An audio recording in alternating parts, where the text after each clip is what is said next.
விலை, நிறைந்த தரம். தங்கள் தேவைகள் அனைத்தும் ஒரே இடத்தில். ஜெயச்சந்திரன். நீலம் ஸ்டுடியோஸ் அப்ளாஸ் என்டர்டைன்மெண்ட் தயாரிப்பில் மாரி செல்வராஜ் இயக்கத்தில் துருவ் விக்ரம் நடிக்கும் பைசன் காலமாடன் அக்டோபர் 17 முதல் திரையரங்குகளில். GT Holidays, South India's #1 travel brand. You know you are special when you're with GT Holidays. சமீபத்தில் ஒரு கூட்ட நெரிசல் நடந்துச்சு. அதில் நிறைய பேர் பலியானாங்க. அதை ராணுவம் எப்படி கையாளும்? நம்ம மக்கள் அதாவது மிஸ்கைடட் யூத் தான், தன் தெளிவில்லாமல் வெளியே வந்திருக்காங்க. உள்நாட்டில் கட்டுக்கு மீறி போனால் மட்டும் அது கூப்பிடுவாங்க, ரெக்விசிஷன் பண்ணி கூப்பிடுவாங்க. அது ரிட்டன் ரெக்விசிஷன் பண்ணி தான் கூப்பிடுவாங்க, சும்மா கூப்பிட முடியாது. பிரசிடென்ட் ரூலை போட்டுட்டு அதுக்கப்புறம் ராணுவத்தை வந்து உள்ளுக்கு கொண்டு வந்து இது பண்ணாங்க. அது வந்ததுக்கப்புறம் ராணுவம் என்ன செய்யும், அந்த இடத்துக்கு போகும். போனோன்னு ஃபிளாக் மார்ச் ஒன்று, எங்கே கலவரமோ அந்த இடத்துல சென்ட்ரலி போகும். அதுவும் அடக்கலைன்னா என்ன செய்வான், அந்த கலவரத்தை அடக்கிறதுக்கு யாரை இது பண்ணுறோம் அவங்களுக்கு உடனே ஃபர்ஸ்ட் எய்ட் கொடுத்து அவங்கள அட்மிட் பண்ணி அவங்கள சரியும் பண்ணணும்னு இருக்குது. சித்தாந்தம் நம்பர் 1 நாம், சித்தாந்தம் நம்பர் 2 நமக், சித்தாந்தம் நம்பர் 3 நிஷான். இந்த 3ல் ஏதோ ஒரு பாயிண்ட்ல வந்து இந்திய ராணுவம் ஃபோக்கஸ் குறைஞ்சிருச்சுன்னா இந்திய ராணுவத்தை ஈஸியாக தட்டி விட்டுறலாம்.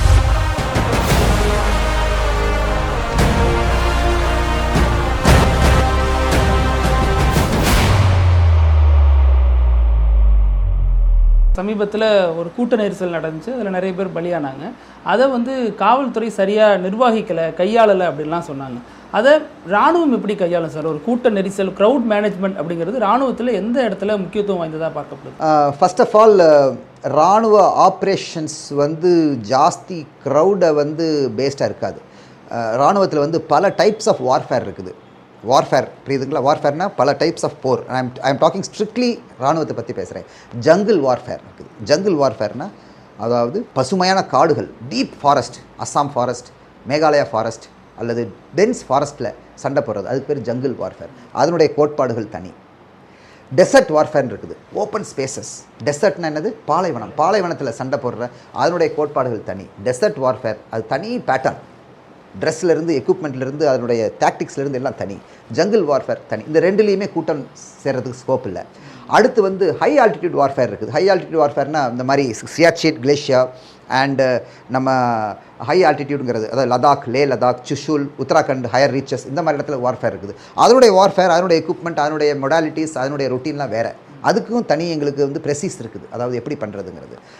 ஹை ஆல்டிடியூட் வார்ஃபேர் முடிஞ்சது, ஜங்கிள் வார்ஃபேர் முடிஞ்சது. அதே மாதிரி வந்து ஒரே ஒரு வார்ஃபேரில் கூட்டங்கள் வரும். அது என்ன வார்ஃபேர் சொல்லுங்கள் பார்க்கலாம்? அர்பன் வார்ஃபேர்னு சொல்கிறது. அர்பன் வார்ஃபேரில் கூட்டம் இருக்கலாம். ஆனால் பேசிக்கலி இராணுவம் அர்பன் வார்ஃபேர் உள்ளுக்கு போகிற நேரத்தில் கிட்டத்தட்ட பொதுமக்கள் அந்த இடத்த காலி பண்ணியிருப்பாங்க. எடுத்துக்காட்டால் பேட்டில் ஆஃப் ஸ்டாலின்கிராட்னு இருக்குது. அந்த பேட்டில் ஆஃப் ஸ்டாலின்கிராடில் வந்து ரஷ்யன் படைகளும் நாசி படைகளும் சண்டை போட்டுச்சு, ரொம்ப தீவிரமாக சண்டை போட்டுச்சு. எல்லாரும் சண்டை போட்டாங்க. Effort, both national effort. அது வந்து நீயா நானாங்கிற ஒரு இது. அந்த பேட்டில் ஆஃப் ஸ்டாலின்கிராட் டயத்தில் வந்து நார்மல் பீப்புளில் வந்து அங்கே வந்து கூட்டம் போடுறதுக்குலாம் ஸ்கோப் இல்லை. அது வந்து அது அர்பன் வார்ஃபேருங்கிறது. எதிராளியும் என்ன செய்வான், அந்த டவுனில் இருக்கிற பில்டிங்ஸை வந்து ஃபைட்டிங் இன் build up area, FIBUA, fighting இன் பில்ட் அப் ஏரியாங்கிறது. ஸோ அந்த ஒரே ஒரு பாயிண்டில் தான் அர்பன் வார்ஃபேர்லாம் கூட்டம் வரும். ஜெனரலி கூட்டத்தை கலைக்கிறதுக்கோ கூட்டத்தை மேனேஜ் பண்ணுறதுக்கோ இந்தியாவினுடைய historically also and future also ராணுவத்தை யூஸே படுத்த மாட்டாங்க. மியான்மர் போன்ற இராணுவ கட்டமைப்பில் இருக்கக்கூடிய நாடுகள், இராணுவ அதிகார வரம்புக்குள்ளே இருக்கிற நாடுகள்லாம் அங்கேயும் இந்த கிளர்ச்சிகள், போராட்டங்கள்லாம் நடக்கும். அதையெல்லாம் அந்த நாட்டு இராணுவங்கள் எப்படி சார் ஹேண்டில் பண்ணும்? அந்த நாட்டில் வந்து பை வர்ச்சி ஆஃப் மிலிட்ரி ரூலுங்கும் போது, மிலிட்ரி ரூலில் என்ன ஆகிடும் தெரியுமா? மிலிட்ரி ரூலில் வந்து த சேம் சிவில் செட்டப்பை என்ன செஞ்சுருவாங்க, மிலிட்ரி ஆஃபீஸர்ஸ் வந்து ரெப்ளிகேட் பண்ணிடுவாங்க. ஸோ அப்போ வந்து கூட்டத்தை கட்டுப்படுத்த வேண்டிய அவசியம் வேணும். இந்தியாவில் வந்து டெமோக்ரஸி இருக்குது, மிலிட்ரி இருக்குது, எந்த பிரச்சனையும் கிடையாது. மிலிட்ரி அதோட வேலையை செய்யுது. டெமோக்ரஸியில் வந்து அதனுடைய எப்படி எவ்வளோ எஃபிஷியண்ட்டாக செய்கிறோம், எவ்வளோ எஃபிஷியன்ட் இல்லாமல் செய்கிறோங்கிறது வேறு. பட் ஆனால் டெமோக்ராட்டிக் டியூட்டிஸை elected government with executive and legislature with intervention of judiciary பண்ணிகிட்டு இருக்காங்க. மிலிட்ரி என்ன செஞ்சுருக்குது, நான் சொல்கிற மாதிரி எக்ஸ்டர்னல் அக்ரெஷன், அதாவது வெளி தாக்கத்தையும் உள்நாட்டில் கட்டுக்கு மீறி போனால் மட்டும் அது கூப்பிடுவாங்க, ரெக்விசிஷன் பண்ணி கூப்பிடுவாங்க. அதுவும் டிஸ்ட்ரிக்ட் மேஜிஸ்ட்ரேட் என்ன செய்வார், ரெக்விசிஷன் பண்ணுவார், ரிட்டன் ரெக்விசிஷன் பண்ணி தான் கூப்பிடுவாங்க, சும்மா கூப்பிட முடியாது. ராணுவம் வந்து போயிட்டு இங்கே கூட்டம் போட்டிருக்காங்க உடனே ராணுவத்தை அப்படிலாம் முடியாது. ராணுவத்தை எடுக்கிற ப்ரொசீஜர் அது நான் வேணால் சொல்கிறேன், ஒரு 2 மினிட்ஸ் எடுத்துக்கிட்டு. இப்போ ஒரு இடத்துல கட்டுக்கடங்காமல் கலவரம் ஆயிடுச்சுன்னா உடனே என்ன செய்வாங்க, போலீஸ் வந்து அதை கட்டுப்படுத்த பார்க்கும். அது முடியலன்னா நான் அன்னைக்கு சொன்ன மாதிரி ஆர்ம்டு போலீஸ் இருக்குது, அதுவும் ட்ரை பண்ணி பார்க்கும். அதுவும் முடியலன்னா தென் சென்ட்ரல் பேராமிலிட்டரி ஃபோர்ஸஸ், CPO அல்லது CAPF, central armed police force, அவங்க படைகள் வரும். அதுக்கும் முடியலன்னா, for example 1989 central armed police force, அதாவது CRPF-ஐயும் நம்ம ஸ்ரீநகரில் என்ன செஞ்சாங்க, இன்வால்வ் பண்ணாங்க. ஆனால் அதனால் என்ன செய்ய முடியல. தென் military வாஸ் கால்டு.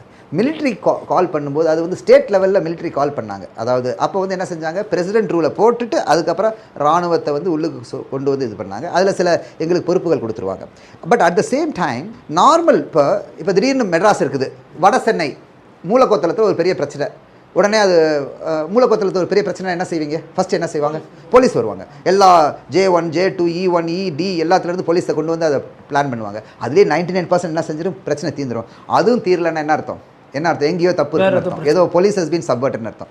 அப்போ என்ன செய்வான், ஆர்ம்டு போலீஸை கூப்பிடுவான். ஆர்ம்டு போலீஸ் எங்கே இருக்குது, தமிழ்நாடு ஸ்டேட் ஆர்ம்டு போலீஸ் நம்ம வண்டலூர் பக்கத்தில் இருக்கிற அகாடமி இருக்குது.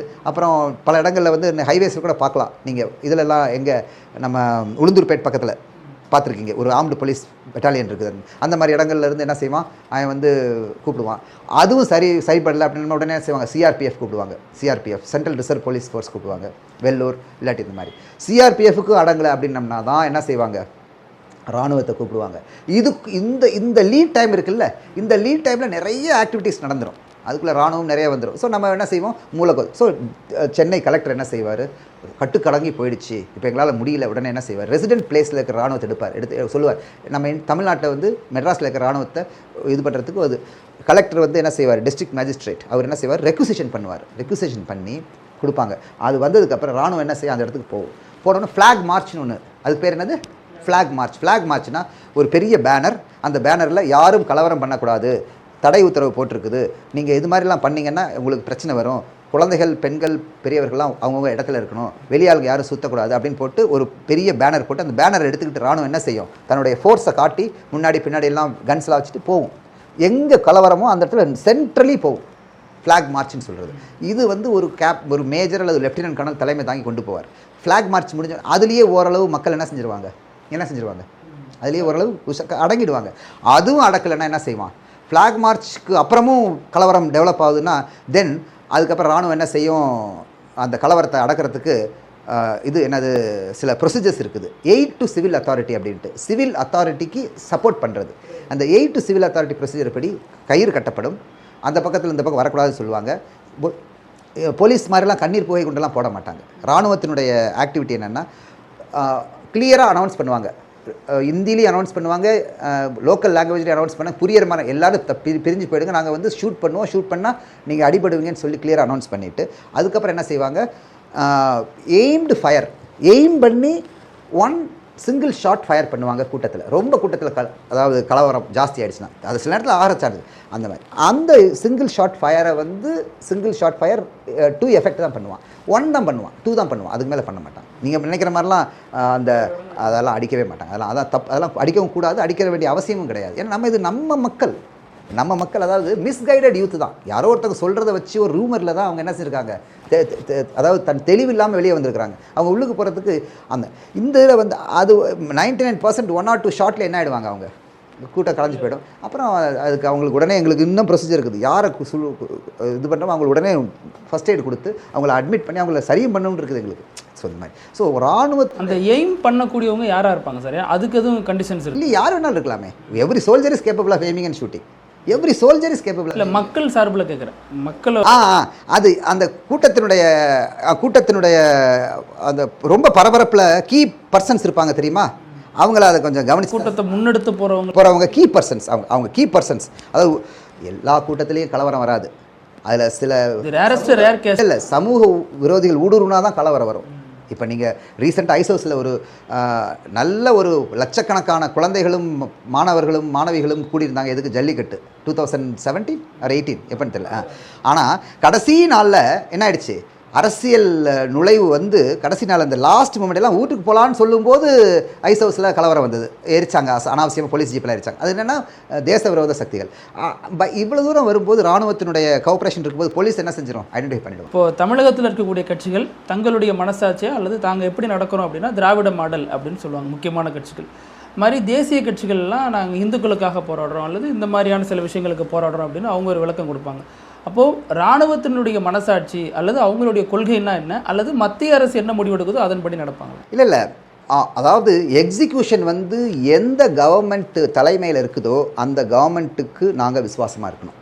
எக்ஸிக்யூஷன் அந்த கவர்மெண்ட் சொல்கிற வேலையை இராணுவம் செய்யணும். இதுதான் இது வந்து. ஆனால் அதை செய்யறதுக்கு சில கொள்கைகளும் கோட்பாடுகளும் சில பேசிக், அதாவது சில சித்தாந்தங்கள் இருக்குல்ல, அந்த சித்தாந்தங்கள் தான் வந்து என்னென்னா 3 விஷயங்கள் இருக்குது. அந்த 3 விஷயத்தால் தான் இராணுவம் வந்து இன்னும் பின்னி பிணைஞ்சு இவ்வளவு கஷ்டங்கள் வந்தாலும் இவ்வளவு சேலஞ்சஸ் இருந்தாலும் மிக சிறப்பாக செய்கிறதுக்கு காரணம் வந்து அந்த 3 சித்தாந்தங்கள். நான் அந்த 3 சித்தாந்தங்களை பற்றி இப்போ சொல்கிறேன். சித்தாந்தம் நம்பர் 1 நாம், சித்தாந்தம் நம்பர் 2 நமக், சித்தாந்தம் நம்பர் 3 நிஷான். இந்த 3மே quasi Persian quasi Hindi words. நாம்னா என்னதுன்னா பேர், நமக்னா என்னதுன்னா உப்பு, நிஷான்னா என்னதுன்னா கலர். இப்போ இதை பற்றி நான் தெளிவாக உங்களுக்கு ஒரு 2 மினிட்ஸ் சொல்கிறேன். நாம்னா பேரை வந்து காப்பாற்றணும், இதுதான் ஒரு மெயின் சித்தாந்தம். நீ பிறந்த உன்னுடைய பேரை காப்பாற்றுற மாதிரி வேலைகள் செய், உன்னுடைய குடும்பத்தின் பேரை காப்பாற்றுற மாதிரி வேலைகள் செய், உன்னுடைய மொஹல்லான்னா உன்னுடைய நீங்கள் எங்கே தங்கியிருக்கிறீங்கள வீதி தெரு, அந்த பேரை அவங்க பேரை காப்பாற்றுற மாதிரி வேலைகள் செய், உங்களுடைய ஊர் பேரை காவ், அதாவது ஊர் பேரை வில்லேஜ் பேரை காப்பாற்றுற மாதிரி வேலைகள் செய், உங்களுடைய ஸ்டேட் பேரை காப்பாற்றுற மாதிரி வேலைகள் செய், உங்களுடைய நேஷன் அதாவது உங்களுடைய தேசத்தின் பெயரை காப்பாற்றுற மாதிரி வேலைகள் செய்யும் தான். இதுக்கு பேர் தான் நாம். யார் இத்தனை பேர்த்தினுடைய பேரை காப்பாற்றுற மாதிரி நீங்கள் என்ன செய்யணும், வேலை செய்யணும். அப்படின்னு என்ன ஆகும், அவன் வந்து ஏதாவது கெட்ட வேலை செய்வானா, செய்யவே மாட்டான். அதனால தான் in general military as a force is never indulges in, அதாவது unnecessary violence, unnecessary extortion, unnecessary crime, இதெல்லாம் போகிறதுக்கு சான்ஸ் கிடையாது. ஏன்னா அவங்க வந்து எல்லாத்துக்கிட்டையும் வெப்பன் இருந்தாலும், எல்லாத்தையும் பவர் இருந்தாலும், எல்லாத்தையும் குண்டுகள் இருந்தாலும் அவங்க வந்து நியாயமாக நேர்மையாக இருக்கிறதுக்கு காரணம் இந்த நாம் தான். நாம்னா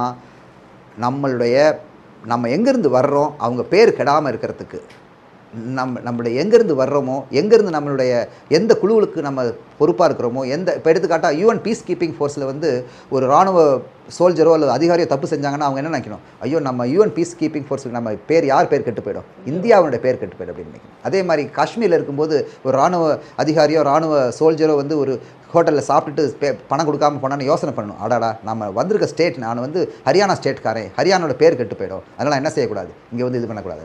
அதே மாதிரி வந்து நம்ம மெட்ராஸ்லேயே இருக்கும்போது ஒரு லைனில் அடிக்கும்போது ரிசர்வேஷனில் இருக்கிறோம், இராணுவ வீரர் வந்து தாண்டி அதாவது அன்னெசரியாக முன்னாடி போகிறாருன்னா அவர் என்ன நினைக்கணும், ஐயோ நம்ம வந்து மதுரைக்காரன் பேரை கெடுத்துடக்கூடாது அப்படிங்கிற மாதிரி அதாவது தன்னுடைய கூட்டத்தினுடைய பேர், அதை வந்து இராணுவ யூனிட்டும் அதில் ஏதாவது. அப்போ அந்த நாம்ங்கிறது வந்து தன்னுடைய unit 2 Sikh Regiment, 5 Sikh Light Infantry Regiment, 214 Rocket Regiment, 19 RR Battalion, இந்த மாதிரி அந்த பேரை வந்து எப்பவும் காப்பாற்றணுங்கிறது வந்து எங்களுக்கு பிளட்லேயே உள்ளுக்கு சொருவிருக்கிறாங்க.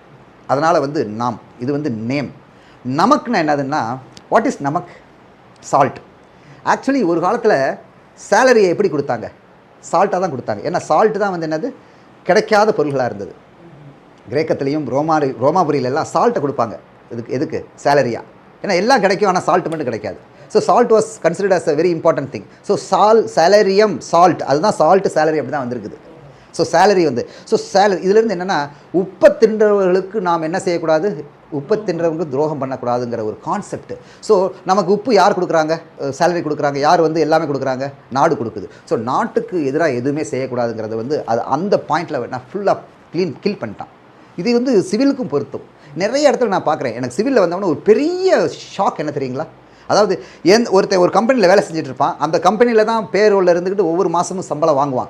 ஆனாலும் அவன் வந்து அந்த கம்பெனியை பற்றி சாயந்தரம் டாஸ்மாகில் உட்காந்துட்டு நல்ல விஷயங்களை பேச மாட்டான், அந்த கம்பெனியினுடைய விஷயங்களை எடுத்து சொல்ல மாட்டான். He will not be a brand ambassador for the company. ஏதோ ஒரு கிரிப் பண்ணிகிட்டு இருப்பான், எனக்கு கம்பெனி டார்ச்சர்ப்பா, அவன் சீனியர் வந்து என்னை அடிக்கிறான்ப்பா அப்படின்ட்டு. அது தப்பு. ஏன்னா எந்த இடத்துக்குள்ள நம்ம வாங்கி சாப்பிட்றோமோ அதுக்கு விசுவாசமாக இருக்கணும். ஸோ சால்ட் நமக்குங்கிறது வந்து விசுவாசத்தினுடைய அல்டிமேட் விஷயத்தை காட்டுது. ஓகேங்களா?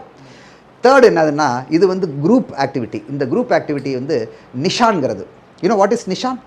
நிஷான்னா கலர். ஸோ கொடியை தான் நம்ம நிஷான்போம் இராணுவத்தில். ஸோ ஒரு இந்தியாவுடைய தேசிய கொடி, அதுக்கு வந்து பங்கம் விளையாமையும், அதை எங்கேயும் நம்ம வந்து கடைசியவர்கள் அது ஏன் வச்சுருக்காங்கன்னா, நான் ஆல்ரெடி சொன்னேன், இராணுவத்தினுடைய one of the primary duty வந்து எக்ஸ்டர்னல் அக்ரெஷனை இருந்து என்ன செய்கிறது, பாதுகாக்கிறது. ஸோ இந்த கொடி அங்கே வச்சிட்டோம்னா என்ன ஆகும், நம்ம வந்து இராணுவ வீரர் வந்து என்ன செய்வார், அவர் அங்கே வந்து எக்ஸ்டர்னல் அக்ரெஷனை வந்து என்ன செய்வார், தன் உயிரையாவது கொடுத்து காப்பாற்றுங்கிற பாயிண்டில் தான். நீங்கள் கொடிகாத்த குமரன் எவ்வளோ பெருசாக பேசுகிறோம், அதே மாதிரி ஒவ்வொரு இராணுவ வீரனும் கொடிகாத்த குமரர்கள் தான். So every place, in fact I think in 2010, 12, 15 அந்த ரேஞ்சில் இந்த கொடியினுடைய இம்பார்ட்டன்ஸை சென்ட்ரல் கவர்மெண்ட் தெரிஞ்சுது.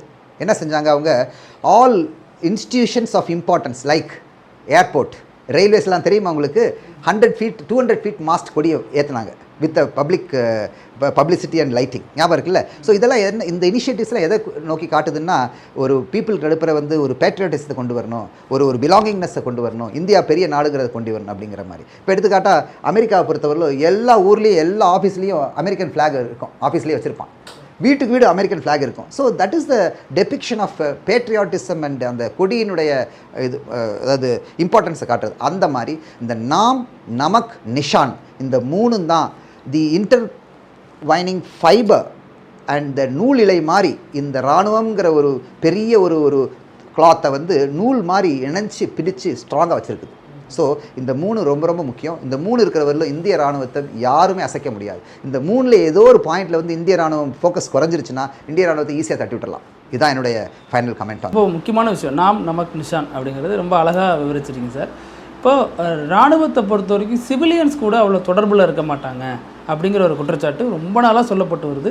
அது எப்படி சார், நீங்கள் வந்து மக்களுக்கு அப்பாற்பட்டு போய் எங்கேயோ இருக்கீங்க, ஆனால் மக்களை தான் காப்பாற்றுறீங்க, ஆனால் மக்கள் கூட பழகாதனால மக்கள் உங்களால் புரிஞ்சுக்க முடியாது அப்படிங்கிறாங்க. இதை எப்படி பார்க்குறீங்க? நீங்கள் சொல்கிறது வந்து ரொம்ப கரெக்டான விஷயம். In fact I must thank you for flagging this point mister Prithvi. ஏன்னா நீங்கள் சொல்கிற மாதிரி மக்களுக்காக நாங்கள் சாக்ரிஃபைஸ் பண்ணுறோம், மக்களோட இங்கே வரும்போது மக்களுக்கு நாங்கள் என்ன செய்கிறோங்கிறது தெரிய மாட்டேங்குது. அதனால் எங்களுக்கு வந்து சின்ன ஒரு மன வருத்தமோ அல்லது ஒரு தயக்கம், ஒரு ப்ராப்ளம், அதில் இருந்தால் எல்லா ஈகோ ப்ராப்ளம்ஸும் வருது. ஸோ இது வந்து 2 பேர்த்துக்குமே ட்ரைனிங் தேவைப்படுது. மக்களுக்கு என்ன ட்ரைனிங் தேவைப்படுதுன்னா, இராணுவம், சிவில் 2க்குள்ள வித்தியாசங்கள் புரியணும். அண்டு அவங்களும் ஓரளவு சென்சிடைஸ் ஆகணும். இன்ஃபேக்ட் நம்ம இந்த மாதிரி பட்டாளம் வெப் சீரிஸ் நடத்துறதுடைய மெயின் ரீசனே தமிழ்நாடு மக்களுக்கும் நார்மல் ஆடியன்ஸ்க்கும் இராணுவத்தை பற்றி தெரியணுங்கிறதுக்காக தான். ஓரளவு நிறையா விஷயங்கள் வந்து போயிருக்குன்னு நினைக்கிறேன். பட் இதில் இன்னொரு முக்கியமான விஷயம் இருக்குது. இராணுவ வீரர்களும் என்ன செய்யணும், 2 ஹேட் வேர் பண்ணணும். அங்கே இருக்கும்போது அவங்க வந்து ரொம்ப இராணுவ ஓரியன்டாக இருக்கணும்.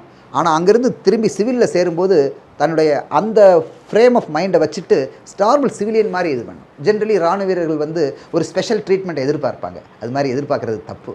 ஏன் தப்புன்னா, ஓரளவு எதிர்பார்க்கலாம், பட் அதாவது சிவிலியன் பீப்புளாக வந்து நமக்கு மரியாதை கொடுத்து, ஏப்பா நல்ல பையன்ப்பா இவர் வந்து நமக்காக செஞ்சாருன்னு விட்டோம்னா அதை ஏற்றுக்கிறது ஒரு விஷயம். இல்லை எனக்கு வேணும், நான் லைனில் நிற்க மாட்டேன் அப்படின்னு சொல்கிறது, அது that's not the right thing. புரியுதுங்களா? ஸோ 2 பக்கமுமே. But I think the awareness வந்துகிட்டு இருக்குன்னு நினைக்கிறேன்.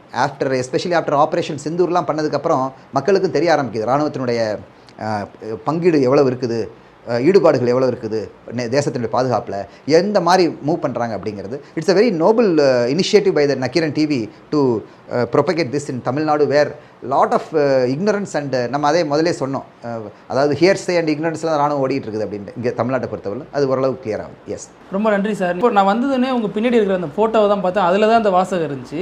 ஆனால் நான் ஏதோ ஒரு கேள்வி கேட்க நீங்கள் கரெக்டாக அதை கொண்டாந்து ஃபிக்ஸ் பண்ணிட்டீங்க. இது மாதிரி நிறைய விஷயங்கள் 360 டிகிரியில் இன்றைக்கி பேசியிருக்கோம். சினிமா, ராணுவம், தமிழ்நாடு காவல்துறைன்னு. உங்கள் நேரத்துக்கு கருத்துக்கும் ரொம்ப நன்றி sir. Thank you very much. Nakkheeran டிவிக்கு சப்ஸ்கிரைப் செய்யுங்கள். உங்கள் ஆதரவே எங்கள் பலம். ஆசிரியர்களுக்கு நண்பனாகவும் மாணவர்களுக்கு ஆசானாகவும் திகழும் தேர்வு வழிகாட்டி. ஒவ்வொரு பாடத்திற்கும் அனுபவமிக்க ஆசிரியர்களின் துல்லியமான தெளிவான விடைகள். CNC இருக்கு, தேர்வு பயம் எதற்கு? இது தீரன் பப்ளிஷிங் ஹவுஸ் விற்பனை வெளியீடு.